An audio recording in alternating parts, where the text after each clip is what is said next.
बिस्मिल्लाहिर्रहमानिर्रहीम। अस्सलाम वालेकुम। वल यतलत्तफ़, नरमी से पेश आना चाहिए। ये लफ्ज़ सूरह कहफ की 19वीं आयत का है। ये लफ्ज़ थोड़ा बड़ा लिखा हुआ है क्योंकि यहाँ पर कुरान मजीद का दरमियान आता है। कुरान मजीद के बिल्कुल बीच यानी दिल में आने वाला है। ये लफ्ज़ हमारी पूरी ज़िंदगी के लिए रोल मॉडल और रहनुमा है। लिहाजा नरमी ज़रूरी है इख्तलाफ के मौका पर। नरम लहजा लाजिम है नसीहत की घड़ी में। नरम खोई नागुज़ीर है बुराई से रोकते वक्त।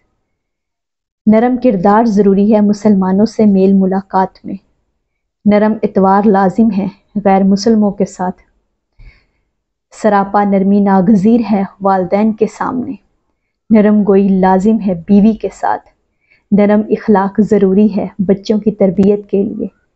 नरमी हर लम्हा, हर घड़ी, हर लहजा लाजिम व मलज़ूम है। नरमी इख्तियार करें, आपका हर अमल खूबसूरत हो जाएगा, वरना तो सब बिगाड़ ही बिगाड़ है। जज़ाकिल्लाह।